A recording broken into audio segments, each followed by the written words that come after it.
اعوذ باللہ من الشیطان الرجیم بسم اللہ الرحمن الرحیم صراط الذین انعمت علیہم، راستہ ان کا جن پر تو نے احسان کیا۔ پچھلی بار اس کے چند فوائد اور تفسیر بیان کی تھی، انہی میں سے ایک دو فوائد اور ذکر کرتے ہیں۔ یہ جو فرمایا اللہ تعالیٰ نے کہ راستہ ان کا جن پر تو نے احسان کیا، اس سے کہتے ہیں کہ یہ فائدہ بھی حاصل ہوتا ہے کہ جس راستے پر اللہ کے نیک بندے جائیں وہی سیدھا راستہ ہے۔ اس سے یہ بات پتہ چلتی ہے کہ اللہ کے نیک بندے جس راستے کو پکڑ لیں وہی راستہ سیدھا راستہ ہے، ہمیں انہی کے پیچھے چلنا چاہیے۔ اور جس کو اللہ کے نیک بندے مستحب جانے وہ مستحب ہے۔ اس کی تفسیر اس حدیث سے ہوتی ہے کہ ما راہ المؤمنون حسنا فهو عند اللہ حسن۔ اللہ کے رسول صلی اللہ علیہ وسلم فرماتے ہیں کہ جس کو مسلمان اچھا سمجھیں وہ اللہ کے نزدیک بھی اچھا ہے۔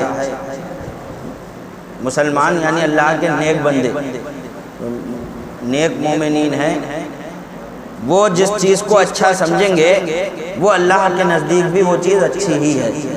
یہ سرکار کی حدیث ہے، وہ اللہ کے نزدیک بھی اچھا ہے۔ دوسری حدیث میں ارشاد ہوا انتم شہداء اللہ فی الارض، اے مسلمانوں تم زمین پر اللہ کے گواہ ہو، جس چیز یا آدمی کو تم اچھا کہہ دو وہ اللہ کے نزدیک بھی اچھا ہے،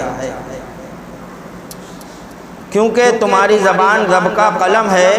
لہذا محفل میلاد شریف، فاتحہ، عرس بزرگان اور وہ تمام چیزیں جن کو عرب و عجم کے علماء، زاہدین، صالحین، مشائخ، صوفیاء اچھا جانتے اور عمل کرتے ہیں وہ سب جائز ہیں۔ ان سب کو جو ہے، یہ اگرچہ حضور صلی اللہ تعالی علیہ وسلم کے ظاہری زمانے میں اس طرح نہ تھی، تیجا، چالیسواں، مردوں کے لیے ایصال ثواب جس طریقے سے آج کرتے ہیں، تیجا کرنا، چالیسواں کرنا، میلاد شریف کی محفل منعقد کر کے ثواب پہنچانا، تیجے میں، چالیسویں میں، یہ اگرچہ سرکار دو عالم صلی اللہ علیہ وسلم کے ظاہری زمانے میں نہیں تھا، لیکن اس پر جو ہے نیک بندوں کا عمل رہا ہے ایک زمانے سے، تو لہٰذا یہ سب چیزیں جو ہیں اچھی ہیں، جائز ہیں اور مستحب ہیں۔ ان کو جائز اور مستحب جاننا ہی صراط مستقیم ہے، کیونکہ یہ اللہ کے نیک بندوں کا راستہ ہے۔ ثابت ہوا کہ مذہب اہل سنت و جماعت حق ہے۔ ایک دیوبندی کی بکواس کی وجہ سے تمام جہان کے علماء اور صالحین کو مشرک نہیں کہا جا سکتا۔ ایسا نہیں ہے کہ ایصال ثواب صرف ہندوستان میں ہی ہوتا ہو، بلکہ پوری دنیا میں لوگ، چاہے ترک ہو یا اور کہیں جگہ ہو، لوگ اپنے اپنے موضوع کو ایصال ثواب اپنے طریقے سے کرتے ہیں، ان کی مغفرت کے لیے دعائیں مغفرت کرتے ہیں۔ مشرک نہیں کہا جا سکتا۔ ہاں، اس دیوبندی کو بے دین کہنا آسان ہے جو تمام کی مخالفت کر کے اپنی 1.5 اینٹ کی مسجد الگ بناتا ہے۔ اور پانچواں فائدہ اس آیت سے یہ بھی ہوا کہ جس دین و مذہب میں اولیاء اللہ ہوں وہی سچا ہے۔ یہ بھی پتہ چلا کہ اللہ تعالیٰ فرماتا ہے کہ ان کے راستے پر چلو جن پر میرا احسان ہوا، اور احسان نبیوں پر، صدیقین پر، شہداء پر اور ولیوں پر، صالحین پر۔ تو جس مذہب میں ولی ہوں گے اللہ کے، جس دین میں اللہ کے ولی ہوں گے وہی دین جو ہے صحیح دین۔ اب اس دور میں مسلمانوں کے اتنے فرقے جو بظاہر اپنے آپ کو مسلمان کہتے ہیں، ان کے کتنے فرقے وجود میں ہیں، دیوبندی، وہابی، رافضی، خارجی، قادیانی، چکرالوی، غیر مقلد۔ لیکن آپ تمام فرقوں کا جائزہ لے لو جو اپنے آپ کو مسلمان کہہ رہے ہیں، کسی فرقے میں آپ کو جو ہے کوئی اللہ کا ولی نہیں ملے گا سوائے اہل سنت والجماعت کے۔ کسی فرقے میں آپ کو کوئی اللہ کا ولی نہیں ملے گا۔ تو اس سے یہ پتہ چلا کہ اہل سنت والجماعت جو ہم لوگ ہیں، جسے اس وقت میں بریلوی کہا جاتا ہے، یہی جو ہے حق فرقہ ہے، اسی میں ہی جو ہے اللہ کے ولی موجود رہے ہیں اور انشاءاللہ ہوتے رہیں گے۔ تو یہ ہے کہ جس دین و مذہب میں اولیاء اللہ ہوں وہی سچا ہے، جو دین ولایت سے خالی وہ جھوٹا ہے۔ جس شاخ میں پھل پھول سبزہ ہو وہی جڑ سے وابستہ ہے، اس کی خدمت کی جاتی ہے۔ جو سوکھ گئی اس کا تعلق جڑ سے ٹوٹ گیا، وہ جلانے کے لائق ہے۔ دیکھو بنی اسرائیل کا دین جب تک منسوخ نہ ہوا تھا تب تک ان میں اولیاء اللہ ہوتے رہے۔ بنی اسرائیل یہودی جب تک ان کا دین منسوخ نہیں ہوا، ہمارے نبی کریم صلی اللہ تعالی علیہ وسلم تشریف نہیں لائے، جب تک بنی اسرائیل میں اللہ کے ولی پیدا ہوتے رہے۔ کون؟ اصحاب کہف، جن کا ذکر قرآن میں ہے۔ وہ کون ہے؟ بنی اسرائیل کے اللہ ولی تو ہے، وہ اللہ کے ولی ہیں جن کا ذکر قرآن میں ہے۔ اصحاب کہف، آصف بن برقیہ، یہ بھی بنی اسرائیل کے ایک ولی ہیں۔ حضرت سلیمان علیہ السلام کے دربار میں تھے اور بلقیس کا تخت جو ہے انہوں نے ہی لا کر سامنے کھڑا کر دیا۔ بلقیس کا تخت جو بہت دور تھا اور جانے کتنے تالوں میں اس نے بند کر کے رکھا تھا کمرے میں، اور سلیمان علیہ السلام نے کہا کون ہے جو بلقیس کا تخت جو ہے میرے پاس لا دے؟ تو ایک جن کھڑا ہوا۔ آپ کی تو سب پر حکومت تھی تو آپ کے دربار میں جنات بھی بہت تھے، تو ایک جن کھڑا ہوا، اس نے کہا میں لا دوں گا۔ کہا کب تک؟ کہا آپ کا دربار ختم ہونے سے پہلے لا دوں گا۔ آپ دربار ختم نہیں کر پائیں گے، یہ دربار جاری رہے گا، میں جا کر جب تک بلقیس کا تخت یہاں پر حاضر کر دوں گا۔ اور سلیمان علیہ السلام کا جو ہے دربار وہ دوپہر تک لگتا تھا، یعنی دوپہر ہونے سے پہلے تخت یہاں پر حاضر ہوگا۔ اس جن نے کہا، تو حضرت سلیمان علیہ السلام نے کہا مجھے اور پہلے چاہیے۔ کہا اور پہلے چاہیے؟ چپ گیا کہ اور پہلے کیسے لائے؟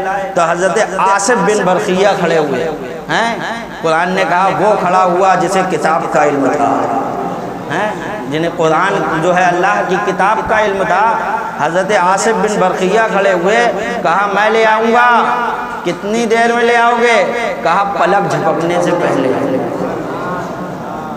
پلک جھپکے گی اور تخت سامنے حاضر ہو گیا۔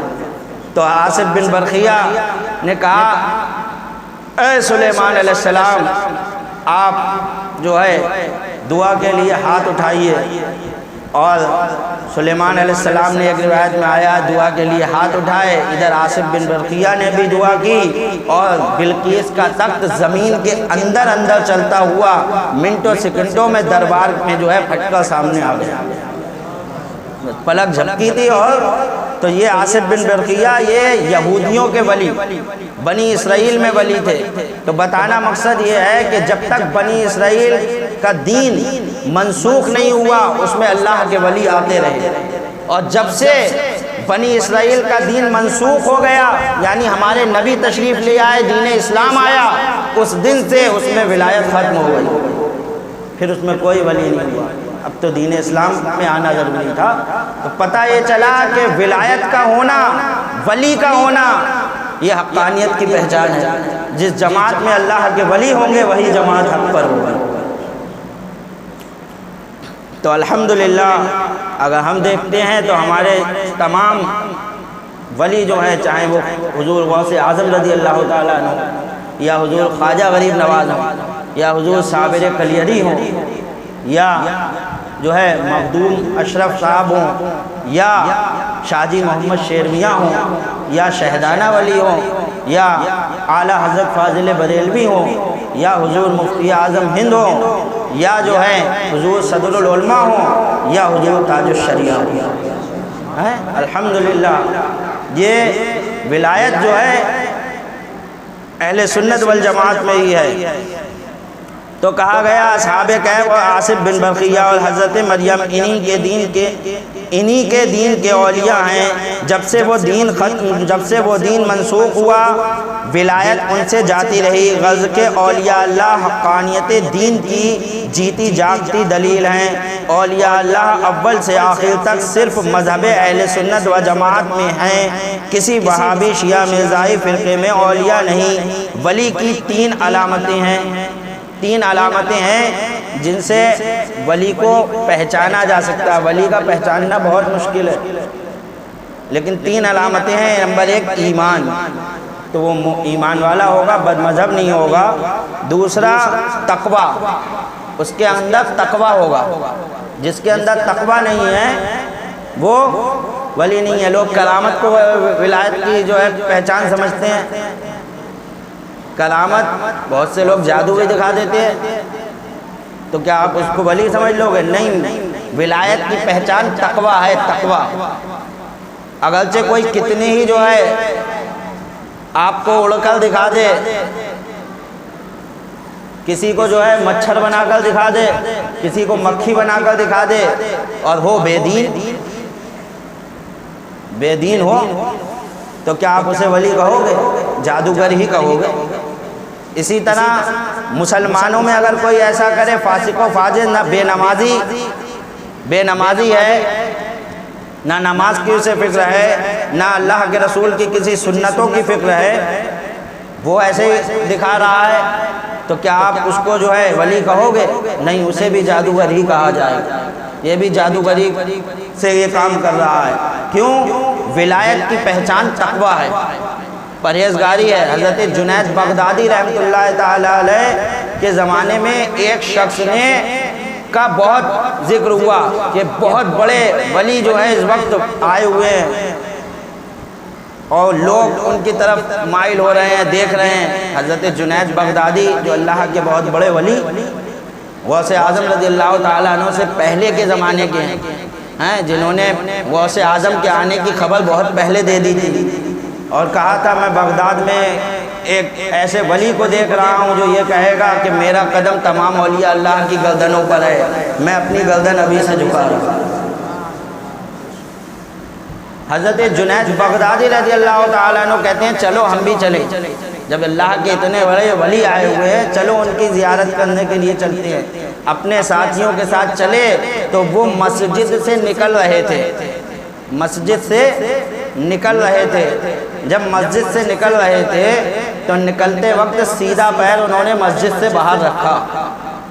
جیسے ہی سیدھا پیر باہر رکھا، فوراً ہی جنید بغدادی رحمۃ اللہ تعالی علیہ واپس ہو لیے۔ کہا حضرت کیا بات، ملاقات نہیں کریں گے؟ کہا بس ہو گئی ملاقات، دیکھ لیا۔ اللہ کا ولی کبھی بھی نبی کی سنت کے خلاف نہیں کرے گا۔ نبی کی سنت یہ ہے کہ مسجد سے جب قدم باہر نکالا جائے تو پہلے الٹا پیر رکھا جائے، اور انہوں نے سیدھا پیر رکھا۔ یہ خلاف سنت کام کیا ہے۔ اللہ کے ولی کبھی خلاف سنت کام کر ہی نہیں سکتا۔ پتہ چلا تقویٰ یہ ولایت کی پہچان ہے۔ تو کہا ایمان اور تقویٰ، جب یہ دو باتیں پالی جائیں تو تیسری بات ہے عام مخلوق کا انہیں ولی کہنا۔ جب یہ دونوں باتیں پائی جائیں تو اب عام مسلمین انہیں ولی کہے، ولی جانے کہ ہاں واقعی اللہ کے ولی ہیں۔ یہ تین باتیں جو ہیں ولایت کی پہچان میں سے ہیں۔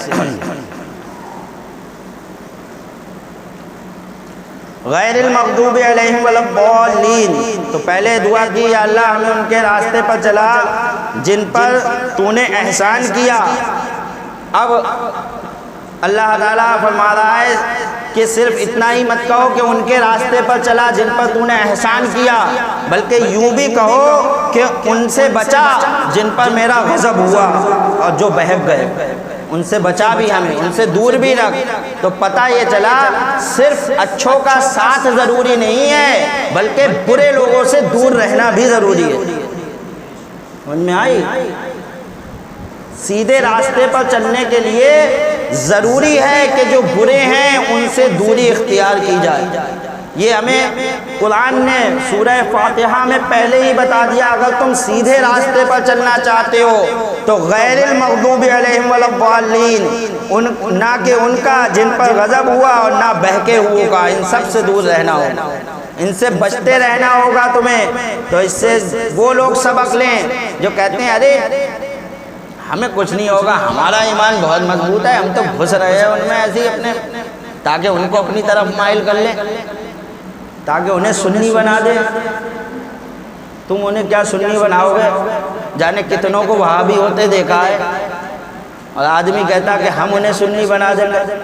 یہ اعلیٰ حضرت فاضل بریلوی رضی اللہ تعالیٰ عنہ نے اسی لیے فرمایا کہ عام مسلمانوں کو کسی وہابی دیوبندی کی تقریر سننا یا کسی غیر بد مذہب کی تقریر سننا جائز نہیں ہے،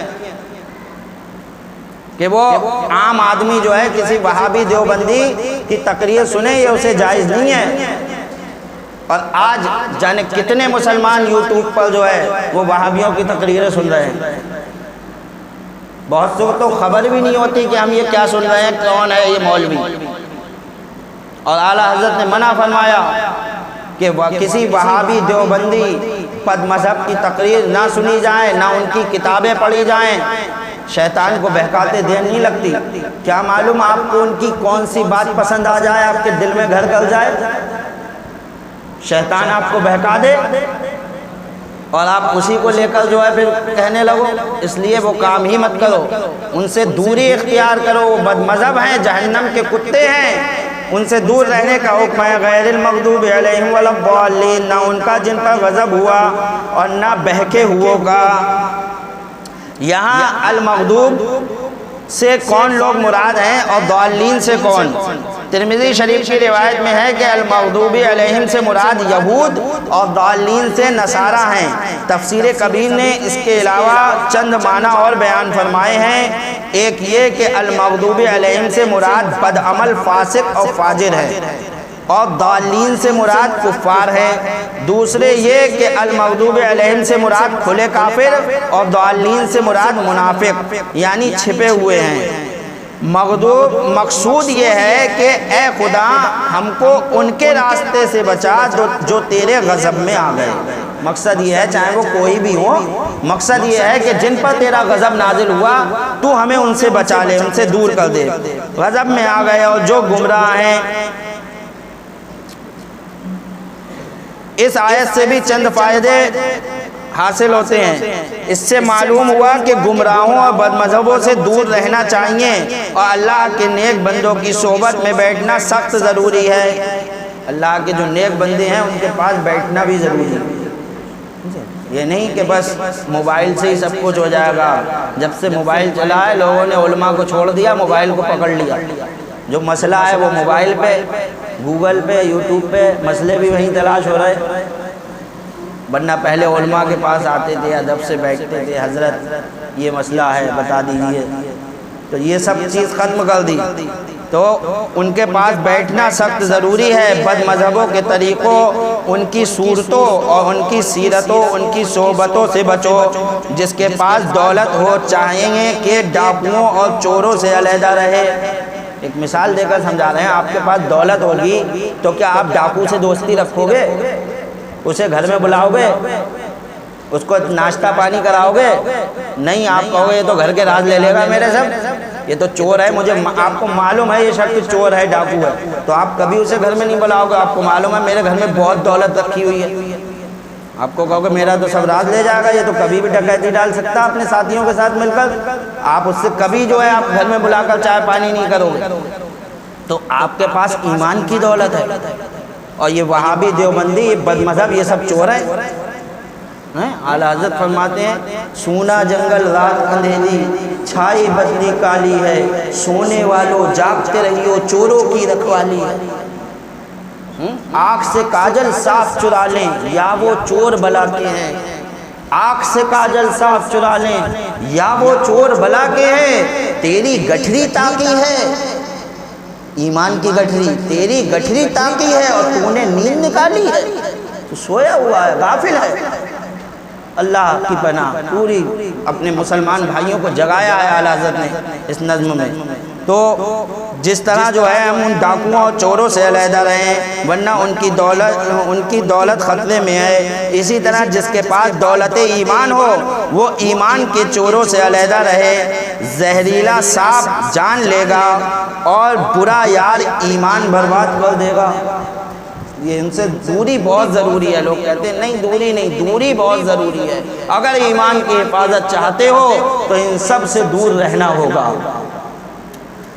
مگر افسوس کہ ہمارے زمانے میں قوم کی تنظیم اور اتفاق کے یہ معنی کیے گئے ہیں کہ اللہ والوں سے نفرت کرو اور ہر بد مذہب کو اپنا بھائی جانو۔ آج قومیں تنظیمیں چل رہی ہیں مسلمانوں کو ایک کرنے کے لیے، تو وہ علماء کو برا کہیں گی، جو بد مذہبوں کو برا کہہ رہے ہیں وہ انہی کو الٹا برا کہیں گے، ان علماء کی برائی کریں گی، اللہ کے ولیوں کی برائی کریں گی، اور باقی جو ہے بد مذہبوں کو اچھا ان سے گٹھ جوڑ کیے جا رہے ہیں۔ اس کا نتیجہ کیا ہوا کہ آپ کامیاب ہو گئے؟ کب سے تنظیمیں بن رہی ہیں تمام لوگوں کو، مسلموں کو اتحاد کرنے کی کہ سب ایک ہو جاؤ، جانی کتنی تنظیمیں اس وقت کام کر رہی ہیں کہ آپ کامیاب ہوئے؟ کون سے پلیٹ فارم پر آپ کامیاب ہو رہے ہو بتاؤ مجھے؟ جانے کتنے وہابی دیوبندی سنیوں کے جلسے ملا کر ایک کرے گئے، کیا وہ کامیابی کی دہلیز تک پہنچے؟ کیا ہمیں کامیابی ملی؟ نہیں، دشمن رسول کے ساتھ گٹھ جوڑ کر کے کبھی کامیابی مل ہی نہیں سکتی۔ یہ آپ کی بھول ہے کہ آپ دشمن رسول کے ساتھ جو ہے دوستی کر کے کامیابی حاصل کرنا چاہتے ہو۔ کامیابی اور فلاح جو ہے وہ اللہ اور رسول کی فرما برداری میں ہے، اس کے علاوہ آپ کو کامیابی کہیں نہیں ملے گی۔ پانچواں فائدہ یہ ہوا کہ دنیاوی تکلیفیں اور مصیبتیں رب کا غضب نہیں۔ یہ بھی پتہ چلا کہ دنیا کی جو تکلیف اور غضب ہے محض یہ رب کا غضب نہیں ہے۔ آدمی کے اوپر تکلیف آ جائے، کوئی پریشانی آ جائے تو کہ اللہ ہم سے ناراض ہے، نہیں، ضروری نہیں ہے کہ پریشانی آنے کی وجہ سے اللہ ہم سے ناراض ہی ہو۔ اللہ کے نیک بندوں پر بھی تکلیفیں آتی ہیں، سمجھے؟ اللہ کے نیک بندوں پر بھی پریشانیاں آتی ہیں۔ کیا آپ نے نبیوں کے واقعے نہیں پڑھے؟ حضرت ایوب علیہ السلام کتنے سال بیمار رہے؟ کیا صبر ایوبی مشہور نہیں ہے؟ کیا آپ نے ان کا واقعہ نہیں دیکھا؟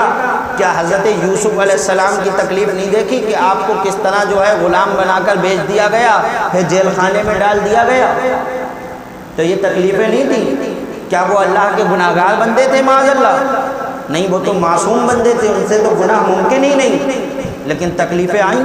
تو پتہ یہ چلا دنیا کی تکلیف اور مصیبت یہ محض جو ہے اللہ کا غضب نہیں ہے۔ یہ نہیں کہو گے آپ کو کہ یہ اللہ ہم سے ناراض ہے، اللہ کا ہم پر غضب ہو رہا ہے۔ کہہ رہے ہیں دنیاوی تکلیف اور مصیبتیں محض رب کا غضب نہیں، جس طرح سے کہ یہاں کا محض آرام اس کی نعمت نہیں، یہاں کا آرام بھی محض اس کی نعمت نہیں ہے۔ آپ یہ سمجھو محض جو آرام میں ہے وہ اس کی نعمتوں میں ہے، یہ بھی بھول ہے۔ نہ یہاں کی تکلیف دنیا کی محض اس کا غضب ہے، نہ یہاں کا محض آرام اس کی نعمت ہے۔ جو دولت حق تعالیٰ سے غافل کر دے وہ رب کا غضب ہے۔ مجھے نعمت سمجھ رہے ہو؟ جو دولت، جو آرام تمہیں اللہ سے غافل کر رہا ہے وہ اللہ کا غضب ہے۔ تم سوچ رہے ہو کہ اسے بہت نعمتیں مل رہی ہیں، وہ نعمت نہیں ہے، وہ اللہ کا غضب ہے۔ جس نے نمازوں کو چھوڑا دیا، جو پہلے سنی صحیح العقیدہ تھا، زیادہ ڈاکٹر بن گیا، وکیل بن گیا، ماسٹر بن گیا، تو صلح وہابیوں میں بیٹھنے لگا، رافضیوں میں جانے لگا، ان کہنے لگا ہمارا سب صحیح ہیں، تو یہ رب کا غضب بنی وہ دولت اس کے لیے؟ یہ رب کی نعمت نہیں بلکہ رب کا غضب بن گیا۔ تو دولت بھی جو ہے رب کا غضب بن سکتی ہے، سمجھ میں آئی؟ دنیا کی نعمت بھی جو ہے کبھی اللہ کا غضب بن سکتی ہے، اس کی نعمت نہیں ہے۔ جو دولت حق تعالیٰ سے غافل کر دے وہ رب کا غضب ہے، اور جو تکلیف اس کی یاد دلائے وہ اس کی نعمت ہے۔ جس تکلیف میں اللہ یاد آ جائے، بندہ غافل تھا، آج تک اپنے رب کو بھولا ہوا تھا، لیکن جب بیمار پڑا تو اس نے کہا یا اللہ مجھے معاف کر دے، بہت گناہ گار ہوں، یا اللہ مجھے معاف کر دے، بہت گناہ کیے ہیں، یا اللہ اب آخر وقت رہ گیا، یا اللہ تیری رحمت کی امید ہے، تو وہ تکلیف اس کے لیے نعمت بن جائے گی۔ پوری زندگی اس نے رب کو یاد نہیں کیا، لیکن جب تکلیف میں پڑا تو اسے اپنے رب کی یاد آئی۔ کہ اللہ تو ہے، بس تو ہی تو ہے، تیرے علاوہ کوئی نہیں، تو وہ اس کی نعمت بن جاتی ہے۔ تو غیر المغضوب علیہم ولا الضالین، نہ ان کا جن پر غضب ہوا اور نہ بہکے ہوئے کا۔ تو یہ پوری سورہ فاتحہ ہو گئی آمین، قبول فرما لیں۔ آپ سب بھی کہیے آمین۔ اس کے آمین کی تھوڑی بحث رہ گئی، وہ انشاءاللہ اگلے جملے سنتیں پڑھ لیں۔